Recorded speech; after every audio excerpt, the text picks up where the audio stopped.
ಅಲ್ಲ ಕಣೋ ಮದನ, ಒಂದು ವೇಳೆ ಏನಾದರೂ ನಾನು ಮತ್ತು ನೀನು ಹೆಂಡತಿ ಅದಕ್ಕೆ ಬರದೇ ಹೋಗಿದ್ರೆ ನಿನ್ನ ಪರಿಸ್ಥಿತಿ ಏನಾಗಿರ್ಬೇಕು ಅಂತ ಯೋಚನೆ ಮಾಡಿದ್ಯಾ? ಹಾಂ, ಅಲ್ಲ ಕಣೋ, ನೀನು ಹೋಗಿ ಹೋಗಿ ಆ ಹೆಂಗಸಿನ ಕೈನಲ್ಲಿ ಹೆಂಗೆ ಸಿಗಾಕೊಂಡೆ ಅಂತ. ಅಕ್ಕ, ನಾನಂತೂ ನಿಜವಾಗಿ ಈ ಜನ್ಮದಲ್ಲಿ ಬದುಕಿ ಮನೆಗೆ ಬರ್ತೀನಂತ ಕನ್ಸರು ಸಹ ಅಂದ್ಕೊಂಡಿದ್ದಿಲ್ಲ. ಒಂದು ವೇಳೆ ನೀವಿಬ್ಬರಿಗೆ ಬರದೇ ಹೋಗಿದ್ರೆ ನನ್ನ ಕತೆ ಅಷ್ಟೇ ಮುಗ್ದು ಹೋಗಿರ್ತಿತ್ತು. ಆ ಆಂಟಿ ನನ್ನನ್ನು ಫ್ಲೈಟಲ್ಲಿ ಕರ್ಕೊಂಡು ಹೋಗ್ಬಿಟ್ಟು ಅದೇನು ಮಾಡ್ತಾಯಿದ್ಲೋ ಏನೋ. ಇದೇನು ಮಾಡ್ತಾ ಇದ್ಲು? ಹಿಂಗೆ ನಮ್ಮೂರಲ್ಲಿ ನೀನಂತಾನ ಬದ್ದಡ್ಡ ಸಿಗಾಕೊಂಬಿಟ್ಟಿದ್ನ.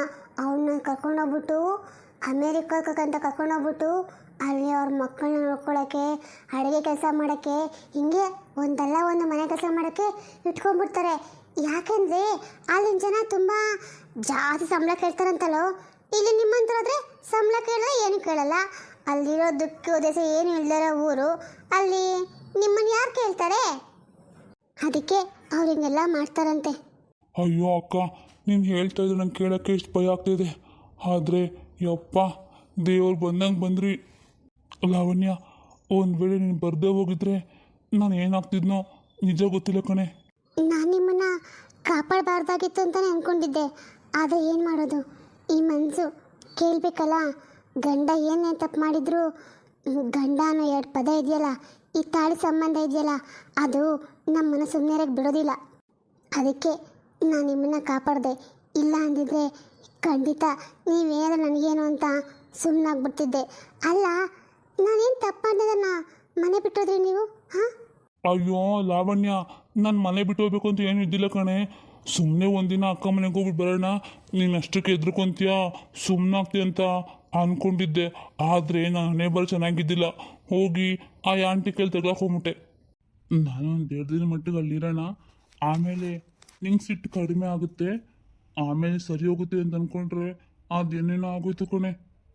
ಸಾರಿ, ನನಗೆ ಕ್ಷಮಿಸ್ಬಿಡು. ಇನ್ನು ಮುಂದೆ ನಾನು ಈ ಥರ ಯಾವ ತಪ್ಪು ಮಾಡೋಕ್ಕೋಗಲ್ಲ. ನನಗೆ ಜೀವನದಲ್ಲಿ ತುಂಬ ದೊಡ್ಡ ಪಾಠನೇ ಕಲಿಸ್ಕೊಟ್ಟಿದ್ದೆ, ಆಯಿತಾ? ಸಾರಿ ಕಣೆ. ನೀನಂತ ಹೆಂಡ್ತಿಗೆ ಮೋಸ ಮಾಡಿದ್ರೆ ನಂಗೆ ಏನಾಗುತ್ತೆ ಅಂತ ನಂಗೆ ಚೆನ್ನಾಗಿ ಅರ್ಥ ಆಗಿದೆ. ಇನ್ನು ಮುಂದೆ ನಿನ್ನ ಬಿಟ್ಟು ಬೇರೆ ಯಾವ ಹೆಣ್ಣನ್ನು ಕಣ್ಣು ಸಹ ಎತ್ತು ನೋಡಲ್ಲ. ಇದು ನಿನ್ನ ಮೇಲೆ ಆಣೆ, ಆಯಿತಾ? ನಿಮ್ಗೆ ಇವಾಗ ಬುದ್ಧಿ ಬಂತಾ? ಅಲ್ಲ ಕಣೋ, ನಮ್ಮ ಲಾವಣ್ಯಂಗೆ ಏನು ಕಡಿಮೆ ಆಗಿದೆ ಅಂತ. ಅಂದ ಇಲ್ವಾ, ಚಂದ ಇಲ್ಲ, ದಂತದ ಗೊಂಬೆ ಇದ್ದಂಗಿದ್ದಾಳೆ. ಇಂಥ ಹುಡುಗಿಗೆ ಯಾಕಂತ ಮೋಸ ಮಾಡ್ತೀಯ ನೀನು? ಹೌದು ಅಕ್ಕ, ನನ್ನ ಬುದ್ಧಿಗೆ ಅದೇನಾಗುತ್ತೋ ಗೊತ್ತಿಲ್ಲ. ನಾನು ಮಾಡಬಾರ್ದು ತಪ್ಪು ಮಾಡಿ ನನ್ನ ಹೆಂಡತಿಗೆ ತುಂಬ ದೊಡ್ಡ ಮೋಸ ಮಾಡಿದ್ದೀನಿ. ಅವಳಿಗೆ ತುಂಬ ನೋವು ಕೊಟ್ಟಿದ್ದೀನಿ. ನನಗಿವಾಗ ಬುದ್ಧಿ ಬಂದಿದೆ. ಇನ್ಮೇಲೆ ನಾನು ಯಾವ ತಪ್ಪು ಮಾಡೋಕ್ಕೆ ಹೋಗಲ್ಲ ಅಕ್ಕ. ಲಾವಣ್ಯ, ನೀನು ನಂಬ್ತೆ ತಾನೆ? ಮಾತಾಡು. ನೋಡಮ್ಮ ಲಾವಣ್ಯ, ಏನೋ ತಪ್ಪು ಮಾಡಿಬಿಟ್ಟಿದ್ದಾನೆ. ನೀನು ಒಂದು ಹೆಣ್ಣಾಗಿ ಅವನ ಕ್ಷಮಿಸಿ ಅವನಿಗೆ ಚಾನ್ಸ್ ಕೊಡು. ನಾನು ಇದಕ್ಕೆ ಇವಾಗ ನಾನು ಗ್ಯಾರಂಟಿ. ಯಾಕೆಂದರೆ ಅವನೇನು ಸರಿ ಮತ್ತೆ ಯಾವತ್ತೂ ಈ ಥರ ತಪ್ಪು ಮಾಡಲ್ಲ. ಅವನಿಗಿವಾಗ ಒಳ್ಳೆ ಬುದ್ಧಿ ಬಂದಿದೆ. ಅವನ ಜೀವನದಲ್ಲಿ ಏನು ಮಾಡಬಾರ್ದು, ಏನು ಮಾಡಬೇಕು ಅಂತ ಚೆನ್ನಾಗಿ ಅರ್ಥ ಮಾಡ್ಕೊಂಡಿದ್ದಾನಮ್ಮ. ಅದಕ್ಕೆ ನೀನು ನನಗೋಸ್ಕರ ಆದ್ರೂ ಅವನಿಗೊಂದು ಚಾನ್ಸ್ ಕೊಟ್ಟು ನೋಡು ಪ್ಲೀಸ್. ಇಲ್ಲ ಅಂತ ಹೇಳಬೇಡ ಅಕ್ಕ. ನಾನು ಎಷ್ಟು ವರ್ಷ ಅಂತ ಸಹಿಸ್ಕೊಂಡಿದ್ದೆ ಗೊತ್ತಾ? ನನ್ನ ಗಂಡ ಎಲ್ಲ ಥರ ಸರಿ ಹೋಗ್ತಾನೆ ಅಂತ ಕಾದು ಕಾದು ಸುಮಾರು ವರ್ಷ ಕಾದ್ಬಿಟ್ಟೆ. ಆದರೆ ಅವ್ರಿಗೆ ಬುದ್ಧಿ ಬಂದಿಲ್ಲ. ಇರಲಿ, ನೀವು ಇವಾಗ ಇಷ್ಟೊಂದು ಕೇಳ್ತಾ ಇರ್ತೀರಲ್ಲ, ಹಾಗಾಗಿ ಅವ್ರಿಗೆ ನಾನು ಜೀವನದಲ್ಲಿ ಮತ್ತೊಂದು ಚಾನ್ಸ್ ಕೊಡ್ತೀನಿ. Thank you so much Lavanya. ನಂಗೆ ನೀನು ಮತ್ತೆ ಚಾನ್ಸ್ ಕೊಡ್ತೀವಲ್ಲೋ ಅಂತ ತುಂಬ ಹೆದರ್ಕೊಂಬಿಟ್ಟಿದ್ದೆ. ನೋಡು, ನಾವಿನ್ಮೇಲೆ ಇಬ್ಬರು ಯಾರ ಮಾತು ಕೇಳೋದು ಬೇಡ. ನನಗೆ ನೀನು, ನಿನಗೆ ನಾನು, ಅಷ್ಟೇ. ನಾವಿನ್ಮೇಲೆ ಸುಖವಾಗಿರೋಣ, ಆಯಿತಾ? ಅಪ್ಪ, ಹೆಂಗೋ ನನ್ನ ತಮ್ಮನ ಜೀವನ ಸರಿ ಆಯ್ತಲ್ಲ, ನನಗಷ್ಟು ಸಾಕು.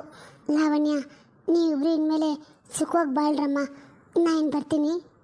ಲಾವಣ್ಯ, ನಿನಗಿನ್ನೂ ನನ್ನ ಮೇಲೆ ಕೋಪ ಹಾಗೇ ಇದೆಯಲ್ಲ? ಕೋಪ ಅಂತ ಎಲ್ಲ ಏನೂ ಇಲ್ಲ ರೀ. ಯಾಕೋ ನನ್ನ ಮನಸ್ಸಿಗೆ ಹೀಗೆ ಬೇಜಾರು. ನಾನೆಷ್ಟು ನಂಬಿದ್ನಲ್ಲ ನಿಮ್ಮನ್ನು, ನನಗೆ ಮೋಸ ಮಾಡಿಬಿಟ್ರಲ್ಲ ಅಂತ. ನೋಡಿ ಲಾವಣ್ಯ, ಮತ್ತೆ ಅದು ಹೇಳ್ತಾ ಇರಬೇಡ. ನಾನು ತಪ್ಪಾಯ್ತು ಅಂತ ಹೇಳಿದ್ನಲ್ಲ, ಇನ್ನು ಮುಂದೆ ನಾನು ತಪ್ಪು ಮಾಡಲ್ಲ ಕಣೆ. ಆಯಿತು ರೀ, ನೀವಿಷ್ಟು ನಮಗೆ ಕೊಡ್ತೀರ ನನಗೆ ಅಂದಮೇಲೆ ನಾನು ನಿಮ್ಮನ್ನ ಪೂರ್ತಿಯಾಗಿ ನಂಬ್ತೀನಿ. ಇನ್ಮೇಲೆ ನಾ ಇಬ್ಬರು ಸುಖವಾಗಿರೋಣ. ನಮಸ್ತೆ ಫ್ರೆಂಡ್. ನಾನು ಇಷ್ಟನ್ನ ಈ ಎಪಿಸೋಡ್ಗೆ ಮುಗಿಸ್ತಿದ್ದೀನಿ. ಯಾಕೆಂದರೆ ಎಲ್ಲ ಜನ ಒಂದೊಂದು ರೀತಿಯಲ್ಲಿ ಸೆಟಲ್ ಆಗಿದೆ. ಪರಿಮಳಂದು, ಹಾಗೆ ಲಾವಣ್ಯಂದು, ಕುಸುಮಂದು, ಹಾಗೆ ಎಲ್ಲರ ಪಾತ್ರಕ್ಕೂ ಒಂದು ಎಂಡಿಂಗ್ ಅಂತ ಕೊಟ್ಟಿದ್ದೀನಿ. ಹಾಗಾಗಿ ಈ ಕಥೆನ ಮುಗಿಸ್ತಿದ್ದೀನಿ. ಇದೇ ಚಾನಲಲ್ಲಿ ಇನ್ನೊಂದು ಸ್ಟೋರಿ ಬರ್ತದಲ್ಲ, ಮಗಳಿಗಾಗಿ ತಾಯಿ, ಅದನ್ನು ಕಂಟಿನ್ಯೂ ಮಾಡ್ತೀನಿ. ನನಗೆ ತುಂಬ ಚೆನ್ನಾಗಿ ಸಪೋರ್ಟ್ ಕೊಡ್ತಾ ಇದ್ದಾರೆ. ಹೀಗೆ ಸಪೋರ್ಟ್ ಮಾಡಿ ಫ್ರೆಂಡ್ಸ್. ಕಥೆನ ಮುಂದುವರ್ಸೋಕ್ಕೆ ನನಗೆ ಸ್ಫೂರ್ತಿ ಆಗುತ್ತೆ. ಹೆಚ್ಚು ಕಮೆಂಟ್ ಮಾಡಿ, ಹೆಚ್ಚು ಲೈಕ್ ಮಾಡಿ. Thank you so much. ಸರಿ ಲಾವಣ್ಯ, ನಂಗೆ ಇವಾಗ ಆಫೀಸಲ್ಲಿ ಕೆಲಸ ಮಾಡೋಕ್ಕೆ ಇಷ್ಟ ಇಲ್ಲ. ಬೇರೆ ಕೆಲಸಕ್ಕೆ ಟ್ರೈ ಮಾಡ್ಕೊಂಡು ಬರ್ತೀನಿ, ಸರಿನಾ? ಆಯ್ತು ರೀ, ಹಾಗೆ ಮಾಡಿ, ಹೋಗಿ ಬನ್ನಿ. ಅಪ್ಪ, ಸದ್ಯಕ್ಕೆ ನನ್ನ ಗಂಡಂಗೆ ಇದಕ್ಕೆ ಒಳ್ಳೆ ಬುದ್ಧಿ ಕೊಟ್ಟು ನಾವಿಬ್ಬರು ಸುಖವಾಗಿದ್ರೆ ಸಾಕಪ್ಪ. ಅಯ್ಯೋ ಇದೇನ್ರಿ, ನಾವೇನು ಅಂದ್ಕೊಂಡಿದ್ವಿ ಎಲ್ಲ ಹಿಂಗೋಗೈತಲ್ಲ. ಆ ಪೂಜಕ್ಕೂ ಹೆಂಗೋ ನಾವು ಐಡಿಯಾ ಮಾಡಿ ಓಡಿಸ್ಬಿಟ್ಟೆ. ಆದರೆ ಈ ಇನ್ಸ್ಟಾಲ್ಮೆಂಟ್ ಸಾಮಾನ್ಯರಿಗೆ ಮಾತ್ರ ಯಾವನ್ಸೋಕ್ಕಾಗಿಲ್ವಲ್ರಿ. ಒಂದು ಮಾತು ಕೇಳ್ದಂಗೆ ಇರೋ ಬರೋ ಸಾಮಾನೆಲ್ಲ ಎತ್ತಕೊಂಡು ಹೋಗ್ಬಿಟ್ರಲ್ಲ. ಇವಾಗ ಏನು ಮಾತಾಡಿ ಸುಮ್ಮನೆ ಇದ್ದರೆ ಸರಿ, ಇಲ್ಲ ಅಂದರೆ ಜಾಡ್ಸ್ ಹಂಗೆ ಒದ್ರೆ ಹೋಗಿ ಊರಲ್ಲಿ ಬಿದ್ದಿರ್ತೀಯ. ಮಗಳೇ, ಎಷ್ಟು ಹೇಳ್ದೆ ಬೇಡ ಬೇಡ ಅಂತ, ಆದರೆ ನನ್ನ ಮಾತು ಕೇಳಿದ್ಯಾ? ಅದು ಬೇಕು, ಇದು ಬೇಕು, ಎ ಸಿ ಬೇಕು, ಫ್ರಿಡ್ಜ್ ಬೇಕು, ವಾಷಿಂಗ್ ಮಿಷಿನ್ ಬೇಕು. ಹಬ್ಬಬ್ಬಬ್ಬ, ಒಂದಾ ಎರಡ ಎಲ್ಲ ಬಾಚ್ಕೊಬಂಡು ಮನೆ ತುಂಬಿಸ್ಕೊಂಡಿಲ್ಲ. ಇವಾಗೇನಾಯ್ತು ನೋಡು. ಅಯ್ಯ, ಇದು ಒಳ್ಳೆ ಆಯ್ತಲ್ಲ. ನಾನು ಒಬ್ಳಿಗೆ ಯಾಕೆ ಬೈತೀರಾ? ಅಲ್ಲ, ನೀವು ಎಸಿರ್ಬೇಕಾದ್ರೆ ಇಂಥ ಬದೋದು ಮಾಡು, ಫಾಸ್ಟ್ ಮಾಡು ಅಂತ ಹಾಕ್ಸ್ಕೊಂಡ್ರಿ. ಫ್ರಿಜ್ಜಲ್ಲಿ ಇರಬೇಕಾದ್ರೆ ತಣ್ಣಗೆ ನೀರು ಕೊಡು, ಜ್ಯೂಸ್ ಕೊಡು, ಅದು ಇದು ತಗೊಂಡು ಕೊಟ್ಬಿಟ್ಟು ಇವಾಗ ನಾನು ಒಬ್ಬಳು ಬಂದು ತಲೆ ಮೇಯ್ತಾಕ್ತಿದ್ದೀರಾ ನೀವು? ನಾನು ಹಂಗೆ ಮಾಡದೆ ಹೋದರೆ ನೀನು ಸುಮ್ಮನೆ ಬಿಡ್ತಿದ್ದಾ? ಇಲ್ವಲ್ಲ, ನನ್ನ ಕೈನಲ್ಲೆಲ್ಲ ಆಳು ಕೆಲಸ ಮಾಡಿಸ್ಬಿಟ್ಟು ಇವಾಗ ಮಾನ ಮರ್ಯಾದೆ ಏನಾದರೂ ಒಂದು ಕಿಂಚಿತ್ತಾದರೂ ಉಳಿದಿದೆಯಾ? ಎಲ್ಲ ಕಳೆದುಬಿಟ್ಲು. ಇವಾಗ ಮುಂದೆ ಏನು ಮಾಡ್ಬೇಕಂತ ಅಂದ್ಕೊಂಡಿದ್ಯಾ ಹೇಳು? ಇನ್ನೇನು ಮಾಡೋದು? ನನ್ನ ಮಾತು ಕೇಳಿದ್ರೆ ಎಲ್ಲ ಹಾಳಾಗುತ್ತೆ ಅಂತ ಹೇಳ್ತಿರಲ್ಲ, ಹಾಗಾದ್ರೆ ನೀವು ಹೇಳಿ, ಇನ್ನು ಮುಂದೆ ಏನು ಮಾಡೋದು ಅಂತ. ಆಗಲ್ಲ, ನನ್ನ ಕೈಲಂತೂ ಇನ್ನು ಮುಂದೆ ಈ ಬೆಂಗಳೂರಲ್ಲಿ ಜೀವನ ಮಾಡೋಕ್ಕೆ ಸಾಧ್ಯನೇ ಇಲ್ಲ. ನಡಿ, ನಮ್ಮೂರಿಗೆ ಹೋಗೋಣ. ನಿಮ್ಮೂರಿಗ? ಅಲ್ಲ ರೀ, ಅಲ್ಲೋಗಿ ಏನು ತಾನೇ ಮಾಡೋದು? ಒಂದು ಗುಡಿಸ್ಲು ಬಿಟ್ಟರೆ ಬೇರೆ ಏನಾದ್ರು ನಿಮ್ಮಲ್ಲಿ ಇದೆಯಾ?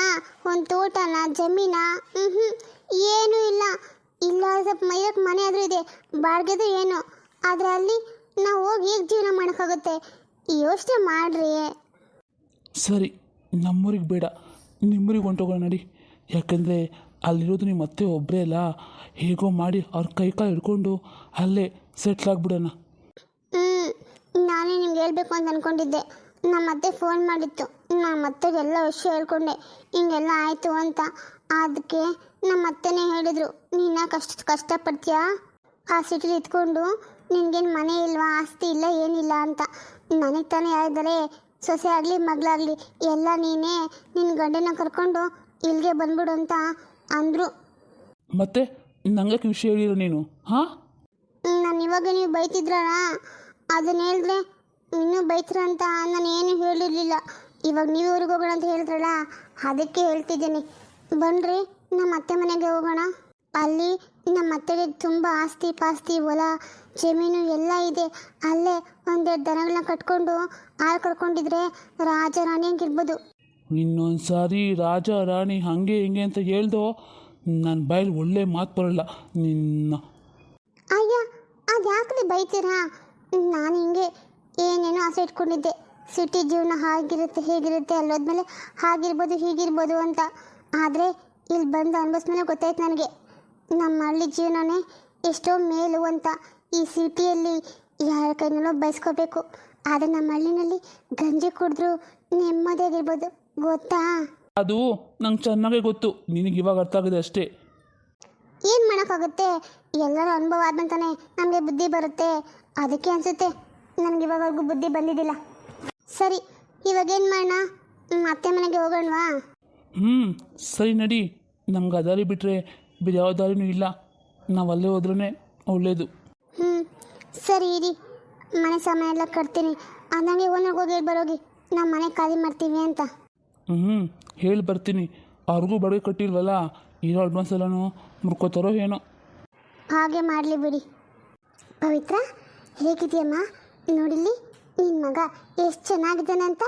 ಗ್ರೇಟ್, ನಿನ್ನ ಹಾಗೆ ಇದ್ದಾನೆ. ಅತ್ತೆ, ಹೌದು ಅತ್ತೆ.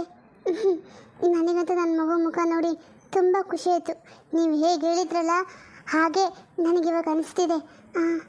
ಅತ್ತೆ, ಕಿರಣ್ ಮತ್ತು ಮಾವ ಅಮ್ಮ ಎಲ್ಲ ಎಲ್ಲಿ ಕಾಣಿಸ್ತಾ ಇಲ್ವಲ್ಲ? ಅವ್ರು ಬಂದೇ ಇಲ್ವಾ? ಅಯ್ಯೋ, ಅವರು ಇಷ್ಟೊತ್ತು ಇಲ್ಲೇ ಇದ್ರಮ್ಮ, ಈಗಷ್ಟೇ ಆಚೆ ಹೋದರು. ಯಾಕೆಂದರೆ ಎಲ್ಲರೂ ಒಟ್ಟಿಗೆ ನೋಡೋಕೆ ಬಿಡೋದಿಲ್ವಂತ ಇಲ್ಲಿ, ಅದಕ್ಕೆ ಒಬ್ಬೊಬ್ಬರೇ ಬಂದು ಹೋಗಿದ್ದಾರೆ. ನೀನು ಅವ್ರು ಬಂದಾಗ ನಿದ್ರೆ ಮಾಡ್ತಾ ಇದ್ದೆ ಅನಿಸುತ್ತೆ, ಅದಕ್ಕೆ ಇವಾಗ ಹೆಚ್ಚಾಗಿದೆಯಾ ನಾನು ಕಾಣಿಸಿದ್ದೀನಿ ನಿನಗೆ ಅಷ್ಟೇ. ಅಯ್ಯೋ, ನಿಮ್ಮ ಅಪ್ಪನಿಗೆ ವಿಷಯ ಹೇಳಿ ನಿಮ್ಮ ಅಮ್ಮಂಗೆ ಎಷ್ಟು ಖುಷಿ ಪಡ್ತಾಯಿದ್ರಂದರೆ ಕುಂದಾಡ್ಬಿಟ್ರೆ ನಿಮ್ಮಪ್ಪ ಫೋನಲ್ಲಿ. ನಾನು ಆದಷ್ಟು ಬೇಗ ಬರ್ತೀನಿ, ನನ್ನ ಮೊಮ್ಮಗನ ನೋಡಬೇಕು ಹಾಗೆ ಹೀಗೆ ಅಂತ ನಿಮ್ಮ ಅಪ್ಪನಿಗೆ ಎಷ್ಟು ಖುಷಿ ಆಯಿತು ಅಂತೀಯಾ? ಅಷ್ಟೇ ಅಲ್ಲ, ಕಿರಣನಿಗೂ ಅಷ್ಟು ನಿಮ್ಮ ಮಾವನಿಗೂ ಅಷ್ಟೇ ತುಂಬ ಖುಷಿ ಆಗಿದೆ. ಅವ್ರಿಗಂತೂ ರೆಕ್ಕೆ ಕಟ್ಕೊಂಡು ಕುಂದಾಡ್ತಾ ಇದ್ದಾರಮ್ಮ. ನನಗಂತೂ ತುಂಬ ಖುಷಿ ಆಯಿತು ಅತ್ತೆ. ಈ ಮಗು ಮುಖ ನೋಡಿ ಟೇಟು ನಿಮಗೆ ಇಲ್ವಾ ಅತ್ತೆ? ನಿಮ್ಮ ಮೊಮ್ಮಗ ಸೇಮ್ ನಿಮಗೆ ಗುಂಡು ಗುಂಡಿಗಿದ್ದಾನೆ ನೋಡಿ.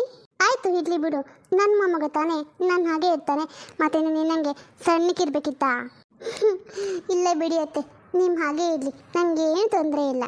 ಸರಿಯಮ್ಮ, ಇವತ್ತು ಡಿಸ್ಚಾರ್ಜ್ ಮಾಡ್ತಾರಂತೆ, ನೀನು ನಮ್ಮ ಮನೆಗೆ ಬರ್ತೀಯ ಅಥವಾ ಅಮ್ಮ ಮನೆಗೆ ಹೋಗ್ತೀಯಾ? ಒಂದು ಕೆಲಸ ಮಾಡು, ಒಂದು 2-3 ತಿಂಗಳು ಅಮ್ಮ ಮನೆಗೆ ಹೋಗು. ಯಾಕಂದರೆ ಪಾಪ ಅವ್ರಿಗೂ ಒಬ್ಬರು ಇದ್ದಾರಲ್ಲ, ಹೀಗೆ ಮಗು ಮುಖ ನೋಡಿದವ್ರಿಗೂ ಸ್ವಲ್ಪ ಖುಷಿ ಆಗುತ್ತೆ. ನಾನು ಬಂದು ಹೋಗ್ತಾ ಮಾಡ್ತಾ ಇರ್ತೀನಿ. ಒಂದು 4 ತಿಂಗಳಾದಮೇಲೆ ನಮ್ಮ ಮನೆಗೆ ಬರುವಂತೆ, ಸರಿನಾ? ಹಾಂ, ನಾನು ಹಿಂಗಂದೆ ಅಂತ ನಮ್ಮ ಅತ್ತೆಗೆ ನನ್ನ ಮಗಂಗೆ ಮಾಡೋ ಕಷ್ಟ ಅಂತ ಅನ್ಕೋಬೇಡಮ್ಮ. ನಾನು ಹೇಳ್ತಾ ಇರೋದು ನಿಮ್ಮ ಅಮ್ಮಗೂ ಖುಷಿ ಆಗಲಿ ಅಂತ ಅಷ್ಟೇ. ಅಯ್ಯೋ ಅತ್ತೆ, ನನಗೆ ಅರ್ಥ ಆಯಿತು ನೀವೇನು ಕೇಳಿದ್ರಿ ಅಂತ. ನೀವು ಹೇಳೋಕ್ಕೂ ಮೊದಲು ನಾನೇ ನಿಮಗೆ ಕೇಳಬೇಕು ಅಂತ ಅಂದ್ಕೊಂಡಿದ್ದೆ, ಆದರೆ ಇವಾಗ ನೀವೇ ಹೇಳಿದ್ರಲ್ಲ, ನಾನು ಹಾಗೆ ಮಾಡ್ತೀನಿ ಅತ್ತೆ. ಸರಿಯಮ್ಮ, ಇವಾಗ ಕಣ್ಣು ಮುಚ್ಕೊಂಡು ಮಲ್ಕೊ ಆಯಿತಾ? ಆಯಾಸ ಮಾಡ್ಕೋಬೇಡ. ಡಾಕ್ಟರ್ ಹೇಳಿದ್ದಾರೆ ನಿಮಗೆ ಸಪ್ಪೆಗೆ ಊಟ ಕೊಡಬೇಕು ಅಂತ, ಹಾಗಾಗಿ ನಾನು ಹೋಗಿ ಬೇಗ ಅಡುಗೆ ಮಾಡ್ಕೊಬರ್ತೀನಿ. ಅಮ್ಮ ಎಲ್ಲ ಇಲ್ಲೇ ಇರ್ತಾರೆ, ನೀನು ಮಲ್ಕೊ ಸರಿನಾ? ನಾನು ಬರ್ತೀನಿ. ಸರಿ ಅತ್ತೆ, ನೀವೇನು ಯೋಚನೆ ಮಾಡಬೇಡಿ, ನಾನು ಆರಾಮಾಗಿರ್ತೀನಿ, ನೀವು ಆರಾಮಾಗಿ ಹೋಗಿ ಆರಾಮಾಗಿ ಬನ್ನಿ ಸರಿನಾ? ಅಮ್ಮ ಇಲ್ಲೇ ಇರ್ತಾರಲ್ಲ ಅದಕ್ಕೆ. ಸರಿ ಕಣಮ್ಮ.